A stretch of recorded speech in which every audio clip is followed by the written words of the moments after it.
micro-organismes vivants, principalement des bactéries et levures, qui apportent un bénéfice pour la santé lorsqu'ils sont consommés en quantité suffisante. Ils sont souvent appelés bonnes bactéries car ils participent à l'équilibre de notre microbiote intestinal, cet écosystème composé de milliards de microbes vivant dans notre tube digestif.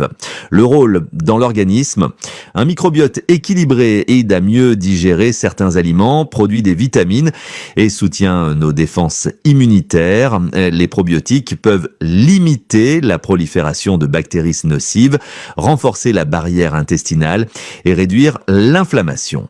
Certaines souches spécifiques ont montré des effets positifs contre les diarrhées liées aux antibiotiques, le syndrome de l'intestin irritable ou encore les allergies.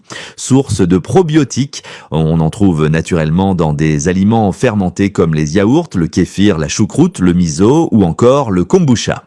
Il existe aussi des compléments alimentaires sous forme de gélules, poudres ou boissons qui contiennent différentes souches.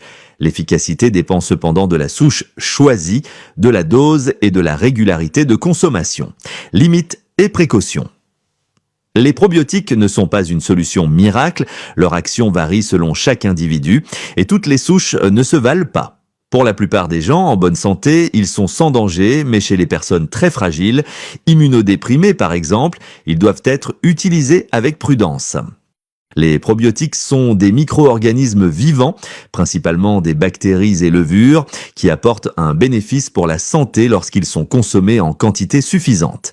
Ils sont souvent appelés bonnes bactéries car ils participent à l'équilibre de notre microbiote intestinal, cet écosystème composé de milliards de microbes vivant dans notre tube digestif. Le rôle dans l'organisme: un microbiote équilibré aide à mieux digérer certains aliments, produit des vitamines et soutient nos défenses immunitaires. Les probiotiques peuvent limiter la prolifération de bactéries nocives,